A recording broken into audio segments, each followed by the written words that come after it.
महाकुंभ में अब तक 54 करोड़ श्रद्धालु स्नान कर चुके हैं। माघ का महीना खत्म हो गया, लेकिन श्रद्धालुओं की संख्या कम होने का नाम नहीं ले रही है। प्रयागराज की तरफ जाने वाली हर सड़क पर कई किलोमीटर लंबा जाम है। फिर भी हर हिंदू संगम में डुबकी लगाना चाहता है।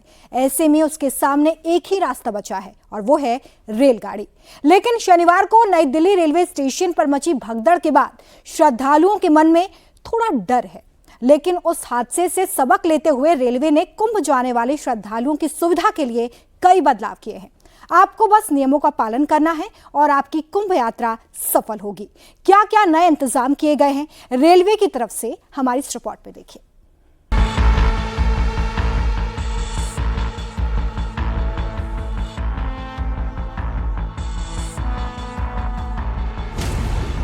रेल से कुंभ जाना है तो यह खबर आपके लिए है।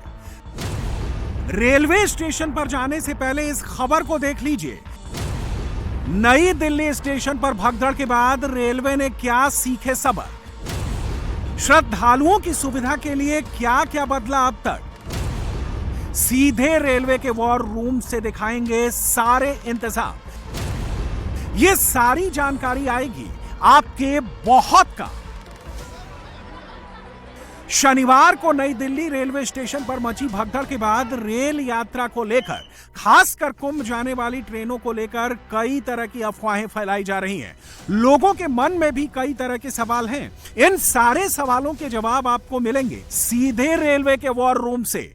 इंडिया टीवी के पॉलिटिकल एडिटर देवेंद्र पराशर दिल्ली में रेलवे के वॉर रूम में गए, वहां के इंतजाम देखे, रेलवे के बड़े अधिकारियों से बात की, यह जानने की कोशिश की कि कुंभ जाने वाले श्रद्धालुओं के लिए रेलवे की तरफ से क्या क्या इंतजाम किए गए हैं। लेकिन सबसे पहले आपको नई दिल्ली रेलवे स्टेशन में किए बदलावों के बारे में बताते हैं, क्योंकि हादसा यहीं पर हुआ था। प्लेटफॉर्म नंबर 16 को अब पूरी तरह कुंभ जाने वाली ट्रेन के लिए डेडिकेट कर दिया गया है। कुंभ खत्म होने तक 16 नंबर प्लेटफॉर्म कुंभ जाने वाली ट्रेनों के लिए ही रिजर्व रहेगा। इस प्लेटफॉर्म का एंट्री पॉइंट अजमेरी गेट की तरफ से होगा। पहाड़गंज की तरफ से आने वाले श्रद्धालुओं को यहां नहीं आने दिया जाएगा।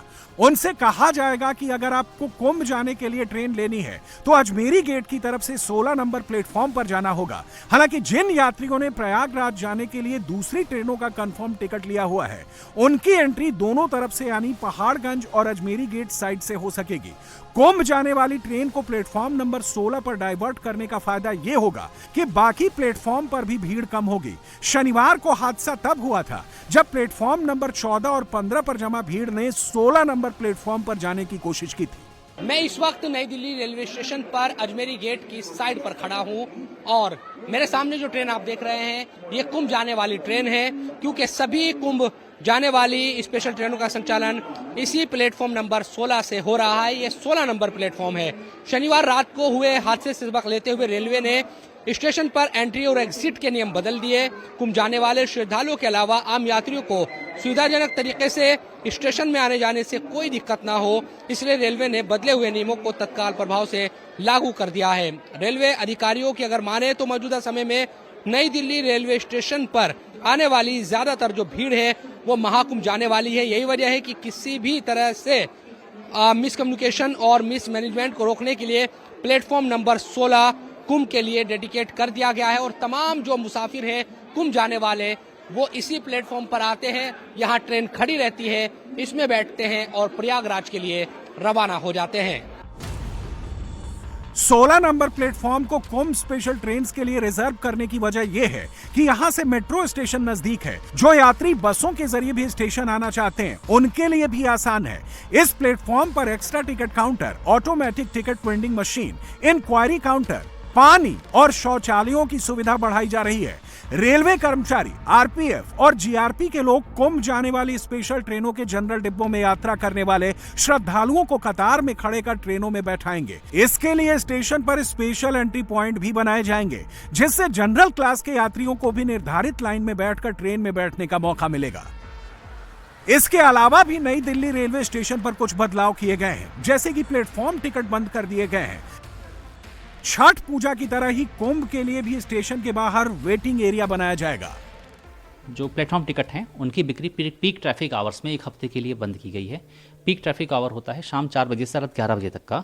तो इस दौरान अगले एक हफ्ते के लिए, एक सप्ताह के लिए प्लेटफॉर्म टिकट की बिक्री बंद की गई है ताकि हम भीड़ प्रबंधन अच्छे तरीके से कर सकें। दूसरा, वल्नरेबल लोकेशन जो हमने पहले से भी आइडेंटिफाई कर रखी थी, उसका प्रबंधन और बेहतर तरीके से, विजिल और बेहतर तरीके से कर रहे हैं। इसके अलावा हम लोग अभी जब कभी इस तरह का सर्ज आएगा, अचानक से भीड़ आएगी, उस दौरान रेगुलेटेड एंट्री एनफोर्स करेंगे और कई हम डिफरेंट जगहों पे एरिना का विकास कर रहे हैं ताकि लोगों को वहां पे होल्ड कर सकें। नई दिल्ली रेलवे स्टेशन तो हादसे के बाद चर्चा में आया, लेकिन रेलवे का फोकस इस वक्त प्रयागराज और कुंभ के लिए उसके आसपास बनाए गए 8 स्टेशनों पर है। वॉर जोन में उन सभी स्टेशन पर नजर रखी जा रही है। अब हम आपको दिल्ली में रेलवे के वॉर रूम में किए गए इंतजाम दिखाते हैं। एक एक मॉनिटर पर कई विंडोज में स्टेशन और आसपास के इलाकों पर निगरानी रखी जा रही है। स्टेशन पर कितनी भीड़ है, होल्डिंग एरिया में कितने लोग हैं, श्रद्धालुओं की कितनी भीड़ स्टेशन की तरफ आ रही है, ये सब इन मॉनिटर्स पर दिखता है। और फिर वॉर रूम से संबंधित स्टेशन पर कोऑर्डिनेशन कर रेल के सुचारू परिवहन की व्यवस्था की जाती है। होल्डिंग एरिया के लिए पहली बार कलर कोडेड व्यवस्था की गई है। रेलवे ने चारों दिशाओं में जाने वाली ट्रेन के लिए 4 होल्डिंग एरिया बनाए हैं। ट्रेन आने तक यात्री यहां रुकते हैं। हर होल्डिंग एरिया को अलग कलर दिया गया है। इसी तरह चारों दिशाओं में जाने वाली ट्रेन के टिकट्स को भी 4 कलर दिए गए हैं। इससे श्रद्धालुओं को सुविधा होती है। टिकट के कलर के हिसाब से वो जान जाते हैं कि उन्हें किस होल्डिंग एरिया में जाना है और उन्हें ट्रेन कहां से मिलेगी। प्रयाग क्षेत्र में हमने होल्डिंग एरिया बनाया है और यह होल्डिंग एरिया प्रयाग क्षेत्र के सभी स्टेशनों पर बनाया गया है। इस वर्ष हम लोगों ने कलर कोडेड होल्डिंग एरिया और कलर टिकटिंग की व्यवस्था की है। हमने प्रयागराज स्टेशन पर 4 रंग के होल्डिंग एरिया बनाए हैं और टिकटिंग भी 4 अलग अलग डायरेक्शनों के लिए अलग अलग कलर का हम लोगों ने किया है ताकि यात्रियों को अपने टिकट के रंग के हिसाब से होल्डिंग एरिया में और फिर फाइनली ट्रेन पकड़ने में सहूलियत मिल सके। और जो होल्डिंग एरिया है उसकी कैपेसिटी भी हम लोगों ने काफी बढ़ाई है। पिछले महाकुंभ के दौरान हमारी होल्डिंग एरिया की कैपेसिटी करीब 20,000 थी, उसको इस साल हम लोगों ने 1.5 लाख से अधिक कर दिया है। यानी कि एट ए टाइम हमारे होल्डिंग एरिया में 1.5 लाख से अधिक लोग रह सकते हैं, वहां पर विश्राम कर सकते हैं, आराम कर सकते हैं और ट्रेन के लिए प्रतीक्षा कर सकते हैं। ये कलर कोडेड टिकट किस तरह काम करते हैं, ये जानने के लिए हमारे संवाददाता मनीष प्रसाद आज प्रयागराज स्टेशन पर गए। वहां उन्होंने खुद देखा कि टिकट पर किस तरह ग्रीन, येलो, रेड कलर की कोडिंग की गई है। इसमें जो आप ये ग्रीन टिकट देख रहे हैं, इसके ऊपर लखनऊ, कानपुर, फतेहपुर, दिल्ली इस रोड पे जाता है, जयपुर, आगरा इस रोड पे जाएगा। ये क्यों ग्रीन टिकट है? ग्रीन टिकट इसलिए कि लोगों को परेशानी ना हो, एक कोड वर्ड बना गया है ग्रीन, पिंक, येलो, ताकि लोग अपनी सुविधा से आराम से जा सके। ये 4 नंबर गेट है। 4 नंबर पे जो टिकट मिल रहा है वो कानपुर, लखनऊ, दिल्ली होते के वालों के लिए मिल रहा है टिकट। ये येलो टिकट है जो कि इस येलो कलर कोड के काउंटर से निकली है। इस येलो टिकट का मतलब क्या है? सर, ये इसलिए मुख्यतः निकाली गई है और बनाई गई है कि हमारे पास कम पढ़े लिखे या अशिक्षित लोग भी आ रहे हैं तो उन्हें हम टिकट दे सके और उनको टिकट दे करके बता सके कि बाबा आपको यदि या माता जी आपको यदि इस रंग के आश्रय में जाना है। उनसे हम पता कर लेते हैं, माने उन्होंने कहा मैहर जाना है तो हमने उनको सिर्फ ये कहा कि इस रंग के यात्री आश्रय में आप चले जाइए, वहाँ पे आपको सारी सुविधाएं बताई जाएंगी। ये लाल रंग की कोडिंग दी गई है। जी सर। इसका मतलब क्या है? और जो ट्रेन है वो कहाँ कहाँ जाएगी लाल कोडिंग से? हमारा होल्डिंग एरिया है, यहाँ पर हम अपने यात्रियों को रोकते हैं और उसके बाद उनके लिए ट्रेन्स लगाते हैं। हर आधे घंटे में, 1 घंटे में या जैसे हमारी ज़रूरतें होती है उसके हिसाब से हम उनकी ट्रेन लगाते हैं। होल्डिंग एरिया में पानी और शौचालय की व्यवस्था की गई है। कई एनजीओज बिस्किट, ब्रेड और फूड पैकेट भी दे रहे हैं। प्रयागराज के स्टेशनों में भगदड़ न मचे, इसलिए वहां डबल एंट्री एग्जिट पॉइंट बनाए गए हैं। कुंभ के लिए 13,000 स्पेशल ट्रेनों का इंतजाम किया गया और 17 फरवरी तक 11,000 से ज्यादा ट्रेनें चलाई जा चुकी हैं। मेला क्षेत्र में करीब 1200 कैमरे लगाए गए हैं।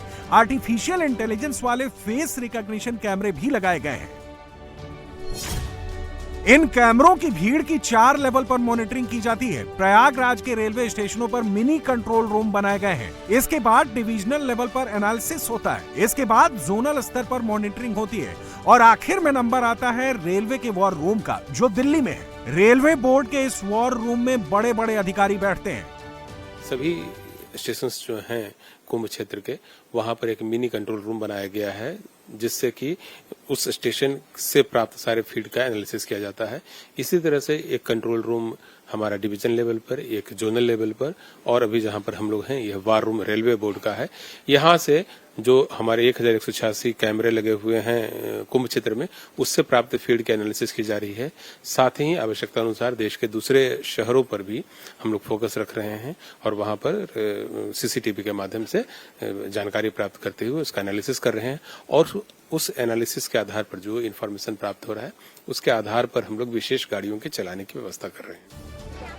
लेकिन लोग पूछ रहे हैं कि जब रेलवे की तरफ से महाकुंभ के लिए इतने इंतजाम किए थे, तो फिर नई दिल्ली रेलवे स्टेशन पर हादसा कैसे हो गया?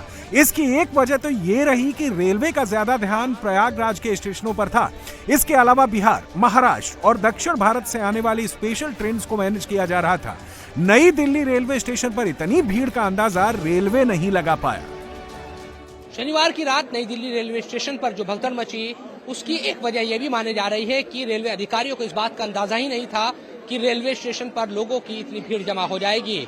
महाकुंभ जाने वाले यात्रियों की इतनी ज्यादा भीड़ का अंदाजा रेलवे अधिकारी नहीं लगा पाए। रेलवे ये मानकर चल रहा था कि लोग अपने अपने शहरों से ट्रेन के जरिए सीधा प्रयागराज जाएंगे, जबकि दिल्ली के लोग अपने प्राइवेट जो उनके व्हीकल्स है, चार्टर्ड बस, रोडवेज बस के जरिए कुंभ जाएंगे।